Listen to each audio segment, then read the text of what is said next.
My daughter-in-law's voice on the phone was smooth as polished glass.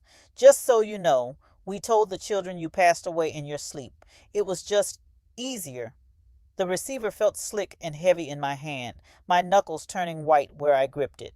A coldness profound and absolute began not in my skin but deep in my bones, radiating outward until the warm afternoon air in my own kitchen felt like a winter frost. My son Leo was on the line. I could hear his faint, anxious breathing. But it was his wife, Isabel, who had delivered the news. My name is Eleanor Sterling, and I am 78 years old. I have lived a quiet life, a life they saw as small and insignificant, a life they had just declared officially over. But there was something they didn't know, a secret I had kept for 40 years, locked away just as my late husband had asked. If they only knew what they had just thrown away, to understand why a woman would tell her own children their grandmother was dead, and why I did what I did the next morning, you need to know who I really am. It begins, as so many stories do, with love and money. My husband Robert was a history professor at the local university. He was a man made of tweed and chalk dust, with a mind that sparked like a flint striking steel. The chalk dust was permanently embedded in the cuffs of his shirts, a pale gray ghost of his daily work. He had a laugh that started in his chest and rumbled its way out, making the teacups on our shelves vibrate. And he had a hobby, one he pursued with the same quiet intensity he brought to deciphering medieval manuscripts. He called it reading the future. Other men had fishing or golf. Robert had obscure scientific journals and the stock market. We met when I was a librarian, a life I adored. The smell of old paper and binding glue is still my favorite perfume. We started with nothing. Our first apartment was a third floor walk up where the smell of our neighbors' cooking, always cabbage and onions, seeped through the floorboards. Our furniture was a collection of hand me downs and curbside treasures Robert would patiently repair in our tiny living room. He'd whistle while he worked, a tuneless but cheerful sound.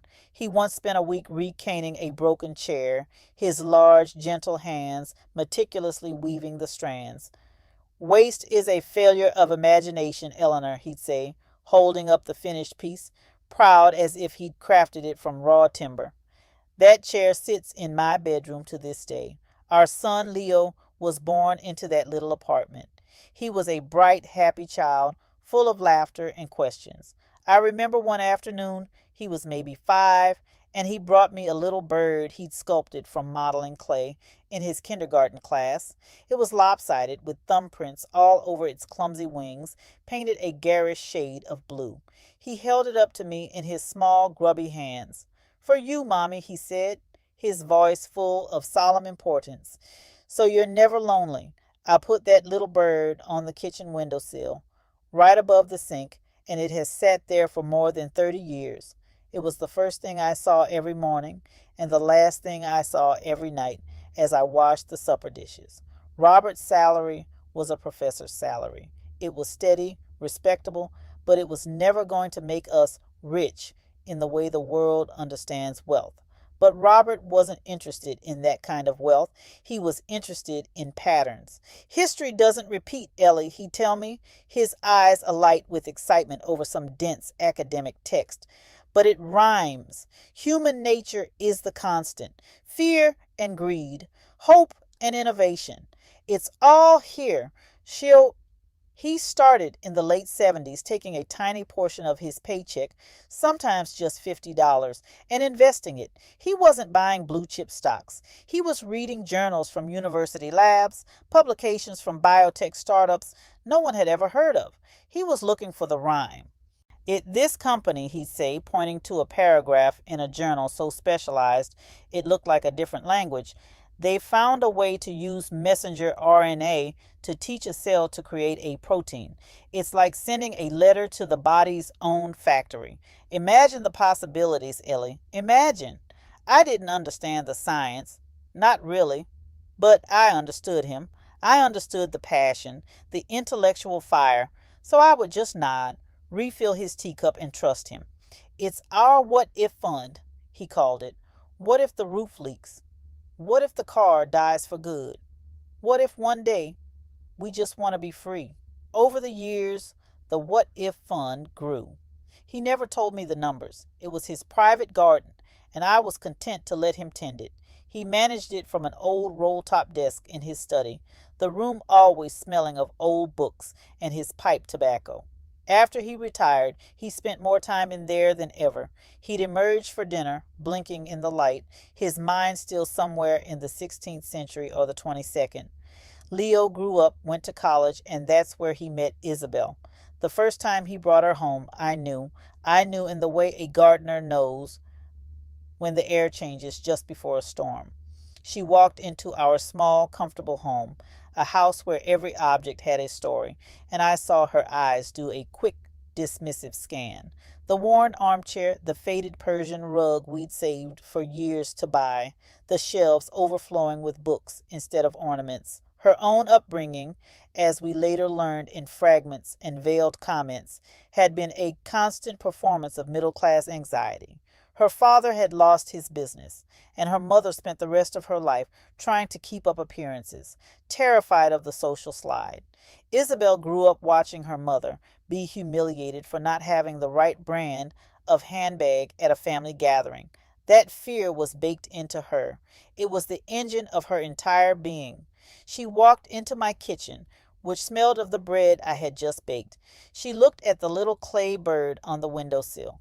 "Oh, how charming," she said, the word hanging in the air.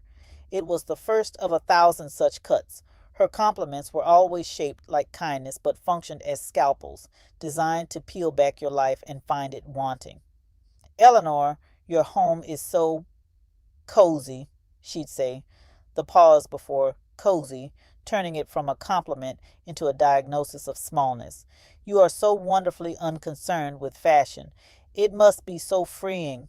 Each remark was a tiny, polished stone dropped into the well of our family, and the ripple spread further than you'd think. Leo, my bright, funny Leo, began to change. He was a moth drawn to her flame, and he was slowly burning away. He'd wanted to be a teacher, like his father. He loved history, loved the stories. "It's not a serious career, darling," Isabel told him over dinner one night at our table, smiling at me as if to include me in the wisdom she was dispensing. "The ambition should be to own the college, not work for it." Leo's dream withered.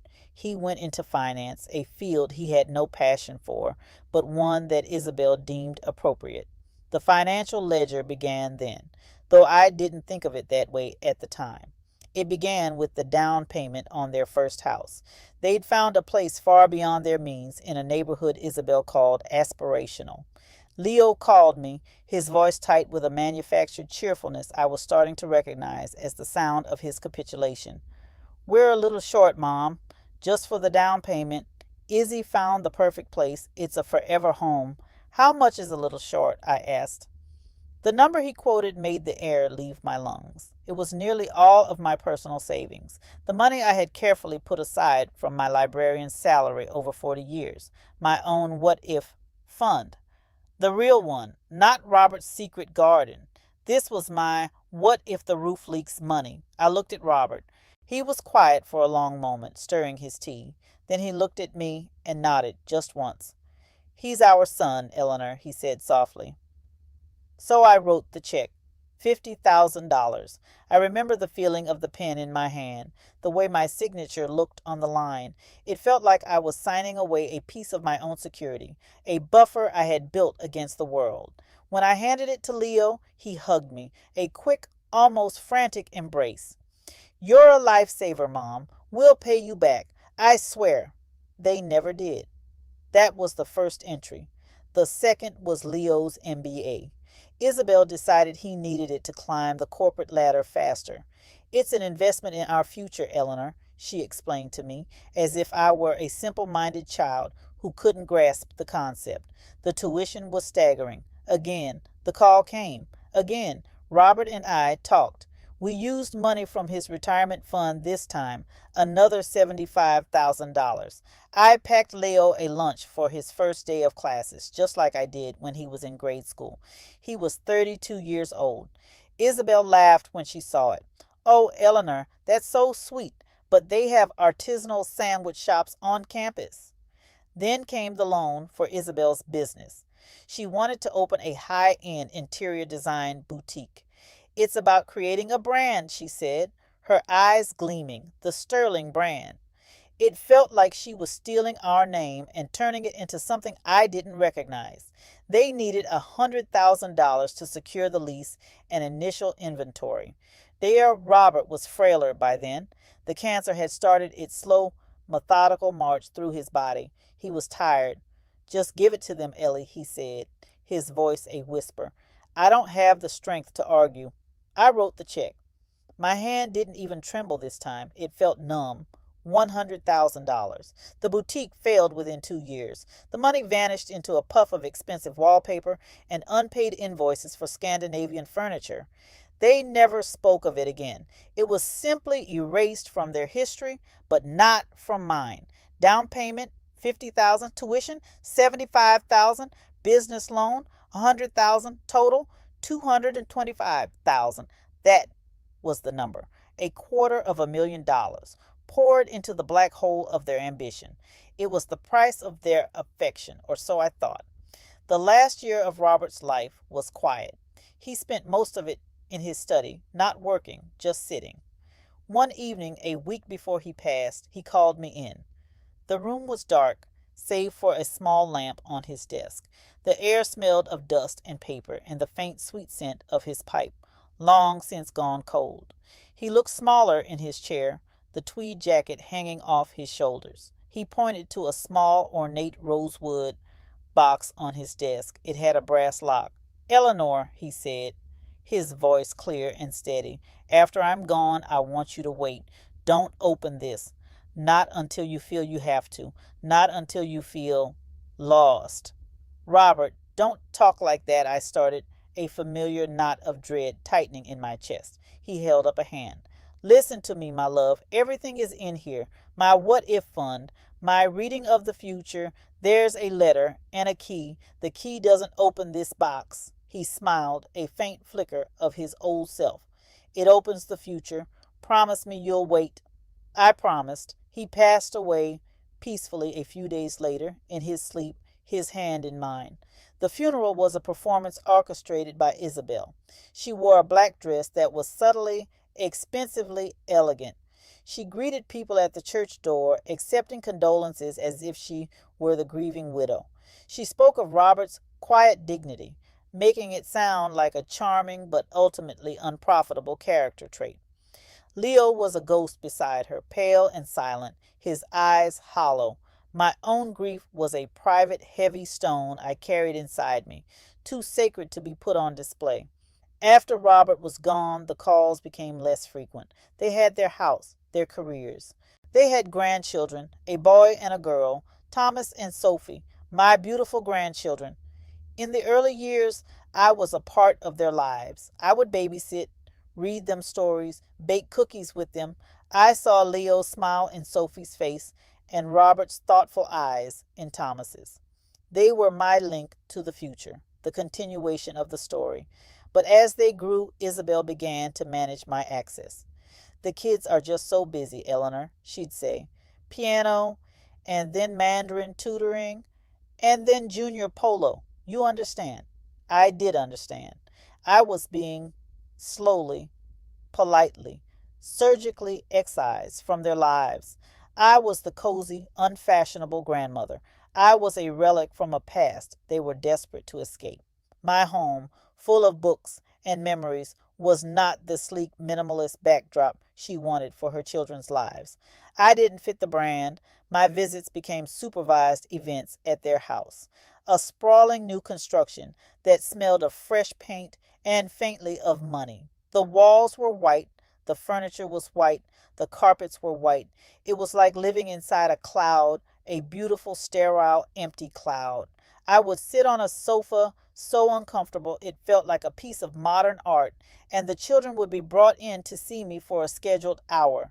They would show me their latest achievements, recite a few words in Mandarin, and then be whisked away. I felt like a visiting dignitary from a very small, unimportant country. The last time I saw them 6 months ago was for Sophie's 8th birthday. I had brought her a gift, a beautiful illustrated edition of The Secret Garden. I had loved that book as a child. When Sophie unwrapped it, she gave it a polite, confused look. Isabel swooped in, picking it up as if it were contaminated. Oh, a book. How lovely and classic, Eleanor.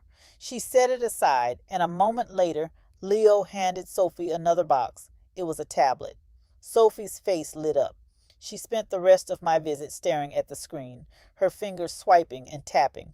I watched her, and the stone of grief inside me felt a little heavier. I had tried to give her a key to a secret garden, and she had been given a window into a world of curated images and fleeting distractions. When I left, Isabel kissed the air beside my cheek. So good of you to come, Eleanor. We'll call you. They didn't. The weeks turned into months. I called, but Leo was always in a meeting. I left messages. They went unreturned. I sent cards for birthdays and holidays. I received no acknowledgement. I was a ghost in their lives long before they decided to make it official. The silence was a physical presence in my house. The ticking of the grandfather clock in the hall, a clock Robert had inherited from his father, seemed to get louder each day, marking time that was no longer shared. My life had shrunk to the walls of my home, my garden, my books. I was lonely, but I was not yet lost, which brings me back to yesterday, the phone call. I was in the kitchen, wiping down the counters. The afternoon sun was slanting through the window, illuminating the little clay bird. The phone rang, and I saw Isabel's name on the caller ID.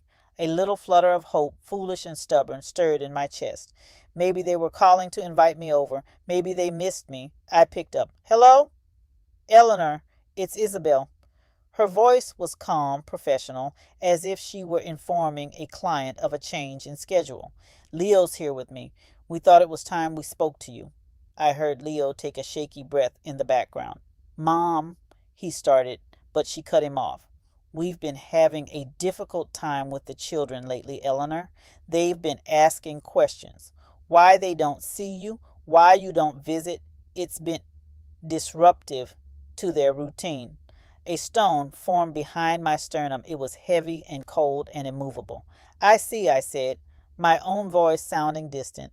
So we had to make a decision, she continued, her tone never wavering, for the sake of stability. We told them you passed away in your sleep. It was just easier.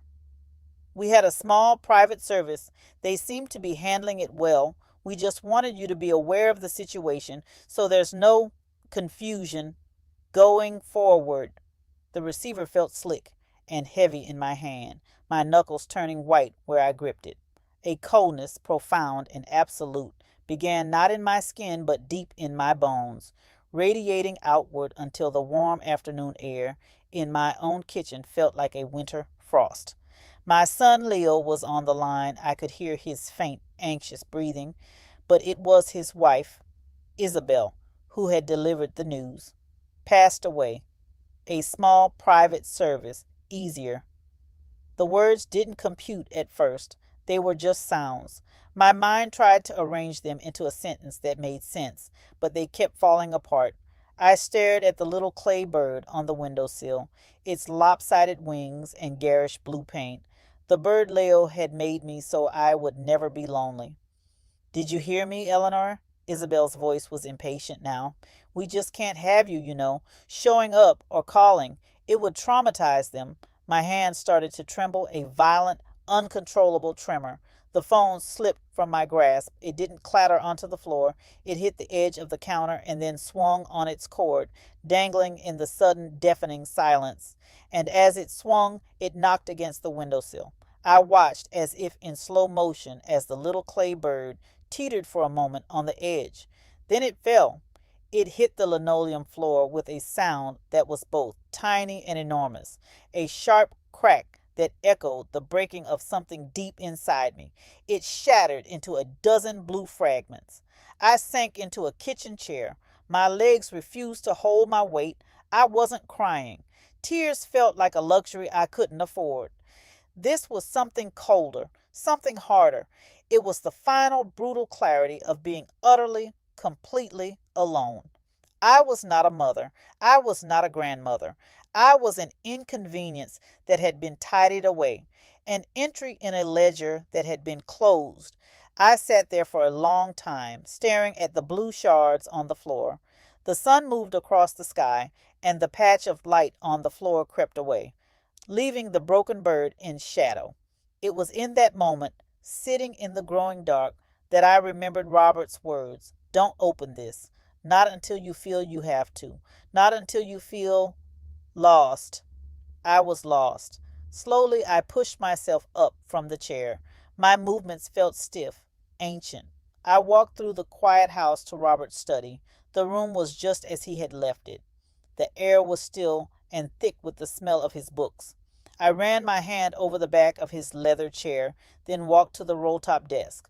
There it was, the rosewood box. My fingers trembled as I touched the polished wood. It was cool and smooth. I didn't have the key to its lock. Robert had been clear about that. It was just a box. I lifted the lid. It wasn't locked. He must have meant it was locked by my promise, not by a mechanism. Inside, nestled on a bed of dark blue velvet, were two things. A thick, cream-colored envelope with my name written on it in Robert's familiar, scholarly hand. And beside it, a single, strange-looking key. It wasn't a house key or a car key. It was small and heavy, made of brass with an ornate, almost floral head and a complex, jagged shaft. It looked like something from another century, a key to a safe deposit box. I picked up the key first. It was heavy in my palm. The key to the future, he had said. I tucked it into the pocket of my cardigan. Then I picked up the letter. I didn't open it. Not yet. I held it to my chest. This was the first step, the first move in a game I didn't even know I was playing. Something inside me had changed. The grief that had been a heavy stone was beginning to crystallize. It was becoming something else, something sharp, something with edges. I was no longer a mother mourning the loss of her son's affection. I was no longer a grandmother mourning the loss of her grandchildren. I was Eleanor Sterling, and I was not dead. The first thing I did the next morning was gather the pieces of the little blue bird. I swept them carefully into a dustpan and laid them out on a cloth on the kitchen table. It was hopeless, of course. It could never be whole again. But I couldn't bear to throw it away. As I looked at the broken fragments, a plan began to form. It was a cold, quiet, methodical plan. First, the key. It had a number stamped on it and the name of a bank downtown, a small private institution I'd never heard of. Sterling Trust. It sounded like a place from a black and white movie. I dressed carefully. Not in my usual comfortable sweaters and slacks. I chose a charcoal gray sheath dress I'd owned for years, the one I wore to official library functions. I put on a string of simple pearls Robert had given me for our 25th anniversary. I looked at myself in the mirror. I saw a woman of 78. I saw the lines of age and grief around my eyes. But for the first time in a long time, I also saw a flicker of steel. I drove downtown, my old, reliable sedan, feeling strangely solid around me. The bank was an imposing granite building with a revolving brass door. The lobby was silent, hushed, smelling of leather and old money. A severe-looking woman at a large desk looked up at me over her glasses. "Can I help you?" she asked, her tone suggesting she doubted it. I placed the brass key on the polished marble counter between us. "My husband Robert Sterling had a box here," I said. My voice sounded surprisingly steady. Her eyes flickered down to the key and her expression shifted. It was a subtle change, but it was there. A flicker of recognition, of respect. "Of course, Mrs. Sterling. This way, please." She led me not to a vault of metal boxes, but to a paneled office at the back of the bank. A man in a dark suit stood up as we entered. He was older, with kind eyes. "Mrs. Sterling," he said, extending a hand. "I'm Mr. Davies. Your husband was a client of ours for many years. We've been waiting for you." He took the key and opened a drawer in his large mahogany desk. He removed a long metal box and placed it in front of me. He used my key to unlock it, then turned it toward me. "Your husband left instructions that the contents were for you alone," he said, and quietly left the room, closing the door behind him. I sat there for a moment, just looking at the box. I took a breath and lifted the lid. It was filled with documents, stock certificates, portfolio statements, legal papers. The names on them were a litany of biotech and early technology firms, companies that were now household names, giants of the industry. I started to read through the statements, my librarian's mind trying to process the columns of numbers. The figures were incomprehensible, not hundreds of thousands, millions, tens of millions. At the bottom of the pile was a single folded sheet of paper, a summary dated just a month before Robert died. I unfolded it. My eyes scanned down to the final number, the net worth of the portfolio. I had to read it 3 times. A cold wave washed over me, and the room seemed to tilt. My hands, resting on the table, were trembling so violently the papers rustled. $274 million, and a note at the bottom in Robert's handwriting. And that's just the liquid assets, Ellie. The patents are the real treasure. Find a man named Alastair Finch. He'll know what to do. $274 million. I thought of the $50,000 for the down payment, how it had felt like signing away my future. I thought of the $100,000 for Isabel's failed boutique. I thought of her voice on the phone telling me I was an inconvenience. A hysterical laugh bubbled up in my throat, and I pressed my hand to my mouth to stifle it. It was the sound of a world cracking open. I found Alastair Finch's name on a business card clipped to one of the documents. Finch and Associates, Patent Law. The address was in a sleek glass tower on the other side of the city. I called from a payphone in the bank lobby, my voice still shaky. A crisp, professional voice answered. I asked for Mr. Finch. To whom may I say is calling? Eleanor Sterling, I said. There was a pause. One moment, please. A new voice came on the line, a man's voice, calm and measured. Mrs. Sterling, this is Alastair Finch. I am very, very glad to hear from you. My first meeting with Mr. Finch was that afternoon. His office was on the top floor, with a view that stretched all the way to the distant hills. The room smelled of strong coffee and expensive, well-cared-for books. He was a tall, thin man in his late 50s with a tidy gray beard and eyes that were both sharp and kind. He did not treat me like a confused old woman. He treated me like a client, a very important client. Your husband, Mrs. Sterling, he began after I had told him my story, leaving out the part about my death, was more than a history professor. He was, in his own quiet way, one of the most brilliant venture capitalists I have ever known. He didn't just invest in companies, he invested in ideas, foundational ideas. He spread a series of complex-looking documents on his vast desk. These are the patents. Your husband didn't just buy stock in that little messenger RNA company. He provided their seed funding. In exchange for a small stake, he was granted a co-ownership position on their core patents. He did this half a dozen times with different startups. Most failed. But the ones that succeeded, they became the basis for entire fields of medicine. He slid a single sheet of paper across the desk to me. This is a conservative estimate of the current value of your patent portfolio, based on licensing fees and royalties. Your husband structured it so that ownership transferred to you seamlessly and privately upon his death. You, Mrs. Sterling, are the sole owner of this portfolio. I looked at the number. It had more commas than the one at the bank.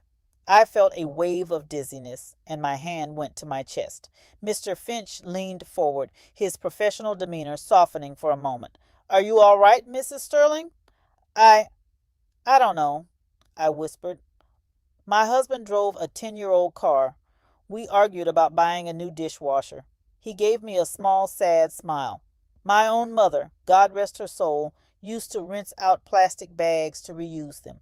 She grew up in the Depression. She left my sister and me a portfolio of municipal bonds worth a small fortune. She just never trusted it enough to live like it was real. Some people know how to make money, Mrs. Sterling. Others know how to live. It's rare to find someone who knows how to do both. Your husband wanted you to have the choice. His brief personal story was a small bridge between his world and mine. It made him a person, not just a lawyer. The first call from Isabel came 2 days later. I had spent the intervening time in a daze, meeting with Mr. Finch and a wealth manager he recommended, a kind woman named Ms. Chen. We were setting up new accounts, transferring assets, creating a structure. It felt like moving pieces on a board game I didn't understand. I was signing my name, Eleanor Sterling, over and over again, and each time the name felt more real, more solid. I had canceled the small automatic monthly transfer I had been sending to Leo for emergencies. I was at home making tea when the phone rang. Isabel's name flashed on the screen. I let it ring 4 times, then picked it up. Eleanor, is that you? Her voice was laced with shock and fury. Yes, Isabel, it's me. What is going on? Leo's card was declined. The transfer didn't come through. And what is this I hear about you being seen downtown? Our friend Jessica thought she saw you going into Sterling Trust. She said you looked well. I am well, Isabel, I said.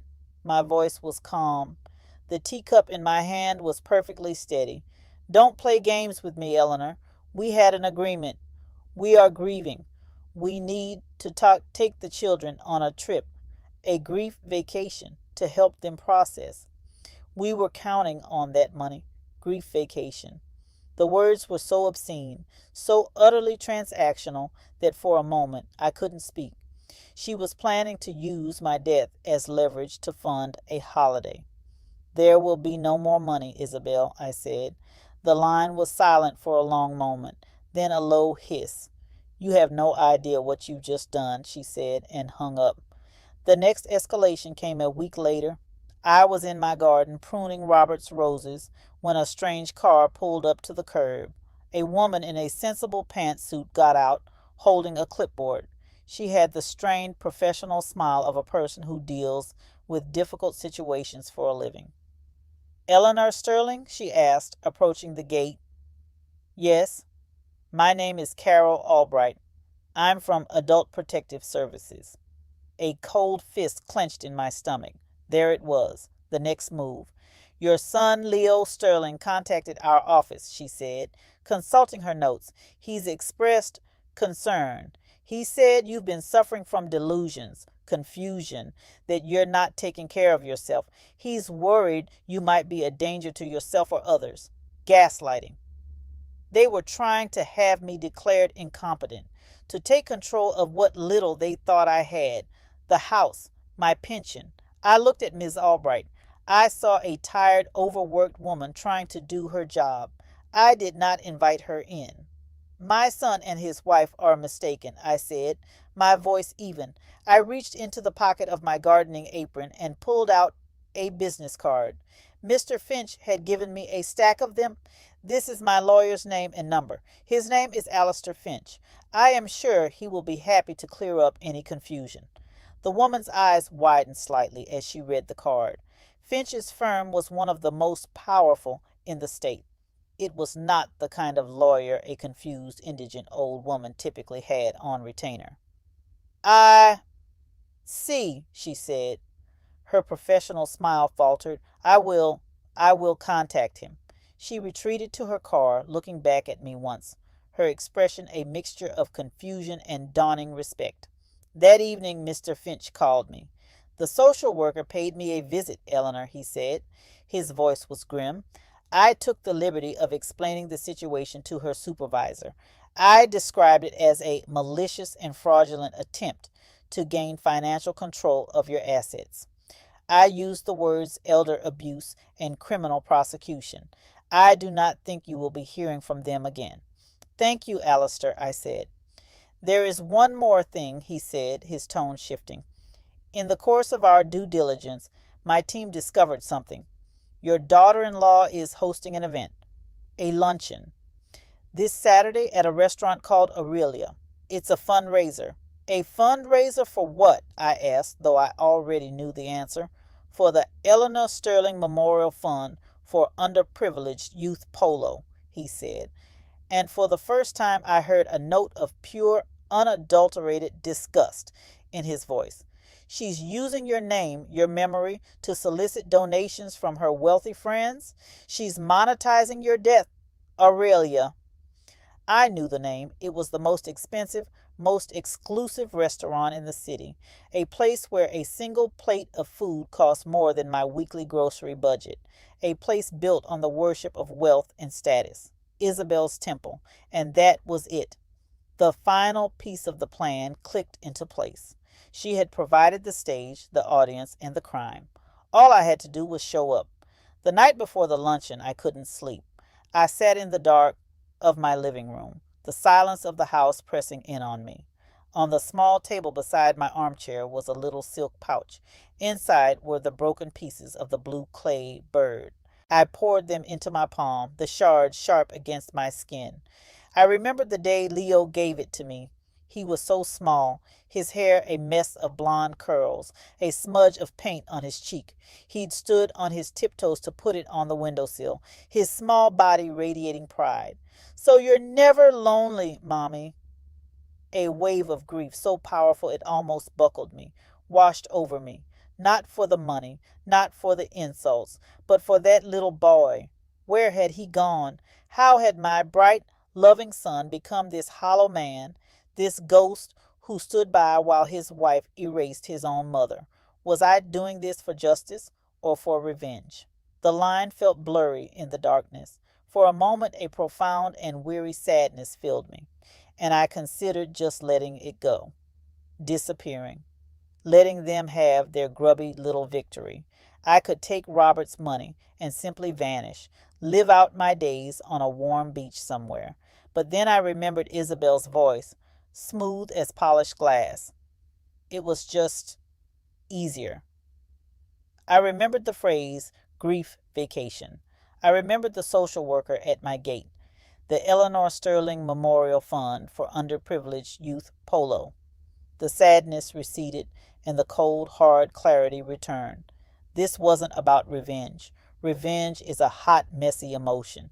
This was about truth. It was about reclaiming my name, my life, my story. It was about honoring Robert and the life of quiet integrity he had built.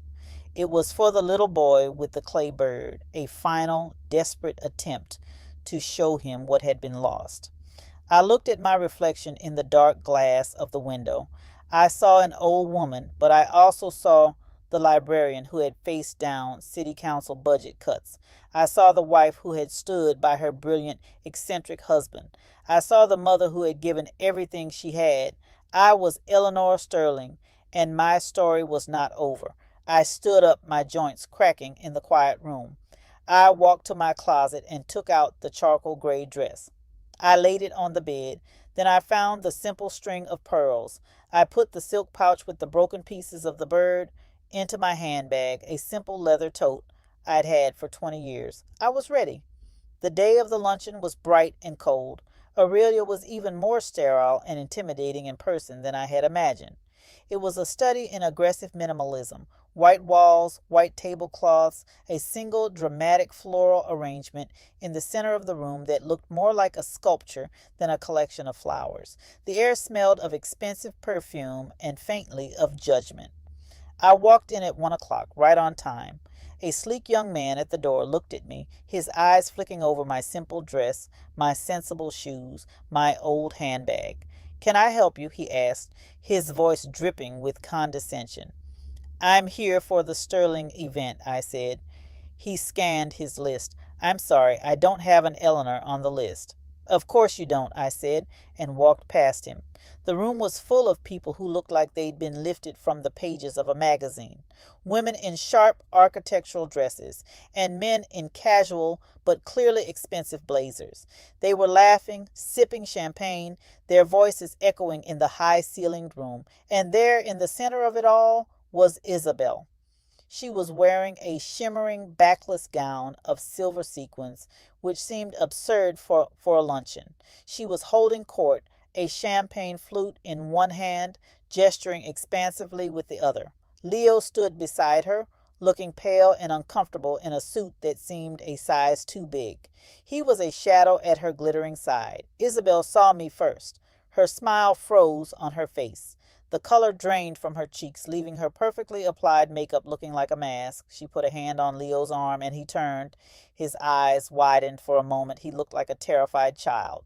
Isabel recovered instantly. She strode toward me, her smile pasted back on, her movements fluid and predatory. Eleanor, she whispered, her voice a furious hiss under the guise of a greeting. What are you doing here? You need to leave. Now. I don't think so, I said, my voice quiet but firm. She grabbed my arm, her fingers digging into my flesh. You will ruin everything, she hissed, trying to steer me toward a side door out of the main sight line of her guests. I will have you removed. Let go of my arm, Isabel, I said. My voice didn't rise, but it had a new weight to it. She hesitated, surprised by the steel in my tone, and her grip loosened. Everyone, she called out, her voice suddenly loud and bright, a masterful performance of control. Look who's here, Leo's dear old mother. She gets a little confused sometimes, but we're so glad she could join us. She guided me to a small, isolated table in a corner, behind a large potted plant. You just sit here and rest, Eleanor. We'll bring you some water. She was trying to make me invisible, a confused old relative to be managed and hidden. I sat. I watched as she returned to her circle, her laughter a little too loud, her gestures a little too sharp. I saw her friends glance over at me with looks of pity and curiosity. They saw exactly what she wanted them to see, a frail, dotty old woman who had wandered into the wrong place. After about 20 minutes, Isabel tapped a glass for attention. The room fell silent. She stood at the head of the room, beaming. Leo stood beside her, looking down at his shoes. Thank you all so much for coming, Isabel began, her voice resonating with false sincerity. As you know, we recently lost a beloved member of our family, Leo's mother, Eleanor Sterling. She was a simple woman with a simple life, but she had a big heart, and in her memory, to honor her quiet legacy, we are launching the Eleanor Sterling Memorial Fund for underprivileged youth polo. A polite murmur of approval went through the room. She always believed in giving children opportunities she never had, Isabel continued, her voice catching with practiced emotion. And what better way to honor her than by giving the gift of sport, of discipline, of legacy? She was magnificent, in a terrible way. She was turning my quiet life into a prop for her own social climbing. She was using my name to fund a ridiculous vanity project. As she spoke, I stood up from my little table in the corner. I walked slowly, deliberately, from behind the plant and stood at the edge of the crowd. A few people noticed me and fell silent, confused. Isabel faltered, seeing me. She shot me a look of pure venom. And now, she said, trying to regain control, my husband Leo would like to say a few words. All eyes turned to Leo. He looked up, panicked. He opened his mouth, but no words came out, and in that silence I spoke. My voice came out differently. It was no longer the voice of a woman asking permission to exist. It was calm, clear, and it carried across the silent room. That won't be necessary, I said. Every head turned toward me. A collective gasp rippled through the room. Isabel's face was a mask of fury. Isabel, I said, my eyes locked on hers. You said I was a simple woman. Mother, please, Leo whispered, taking a step toward me. I held up a hand and he stopped. It's a simple question, Isabel. You just told this room I was a simple woman. Is that correct? You're confused, she said, her voice tight. Am I? Let's ask these people. Do I look confused? I turned to the crowd. My daughter-in-law has just told you I am dead, and she is soliciting money in my name. Does that seem right to you? A low murmur started to build. People were looking from me to Isabel, their expressions shifting from pity to suspicion. And you, Leo, I said, turning to my son. His face was ashen. You stood there and led her. Why? He just shook his head, unable to speak. I'll tell you why, I said, my voice still quiet, still measured. Because you were taught to value the wrong things. I turned my attention back to Isabel. You wanted a legacy. You wanted a name. You spoke of my simple life. Let me tell you about my simple life. Let me tell you about the $250,000 my simple husband and I gave you over the years. 50,000 for a down payment on a house you couldn't afford. 75,000 for an MBA my son didn't want. 100,000 for a boutique you ran into the ground. A simple life, Isabel, but one that funded your every ambition. The silence in the room was absolute. It was thick, heavy, and suffocating. You could hear the clink of ice in a water glass from across the room. And when the money wasn't enough, I continued, you decided to get rid of me. First, by erasing me from my grandchildren's lives. And when that wasn't enough, you declared me dead. You even sent a social worker to my home to have me declared incompetent. I reached into my handbag and pulled out a folded document. I walked to the head table where Isabel and Leo were standing, and I placed it on the white linen tablecloth. This is the report from Adult Protective Services, detailing your fraudulent claim. I thought your friends might find it interesting reading. Isabel stared at the paper as if it were a snake. You are a monster, she whispered, her voice cracking. A manipulative, deceptive old woman. Deceptive, Sadi? I asked. You're the one hosting a memorial luncheon for a woman who is standing right in front of you. A waiter, sensing the impending disaster, scurried over to Isabel. Ma'am, the manager has asked for a credit card to hold for the event charges, he whispered, desperate to de-escalate. Isabel, flustered and furious, snatched her purse. She pulled out a platinum credit card and thrust it at the waiter. Fine, here, just get her out of here. The waiter took the card and walked to a nearby terminal. I waited. The room waited. We all watched as he swiped it. Once, twice. He looked at the screen, his face paling. He walked back to Isabel, his steps hesitant. I'm sorry, ma'am, he said, his voice barely a whisper, but audible in the dead silence. It's been declined. There it was, the ironic, beautiful precision of it. At the very moment of her greatest social performance, her foundation of false wealth crumbled. The silence that followed was the loudest thing I had ever heard. Every person in that room understood. It was all a lie. The dress, the party, the confidence, all of it. Isabel's face, already pale, went completely white. She looked from the waiter to the faces of her friends, who were now staring at her with a new cold appraisal. Her entire world, the world she had built on their perception of her, had just collapsed. And in that perfect, silent moment of her ruin, I reached into my tote bag. I took out a small, heavy object. It was a card, but it wasn't plastic. It was matte black, made of anodized metal. The American Express Centurion card that Mr. Finch's office had overnighted to me. I placed it on the table next to the social worker's report. It made a solid, definitive sound on the tabletop, a sound of finality, a sound of real weight. Put the entire bill on this, I said to the stunned waiter, and add a 20% tip for your trouble. I looked at Isabel.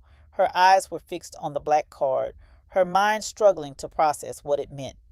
You wanted so badly to be part of a legacy family, Isabel, I said, my voice soft. Congratulations. You were. You just buried the wrong person. Then I turned and walked away. I did not look back. I walked through the parted crowd of her stunned friends, past the sleek young man at the door, who now stared at me with awe, and out into the cold, bright afternoon. The heavy door of Aurelia swung shut behind me, and the silence of the street was a balm. The air outside was crisp and clean. It felt like the first breath after being underwater for a very long time. I walked without any particular destination, my sensible shoes making a quiet, steady rhythm on the pavement.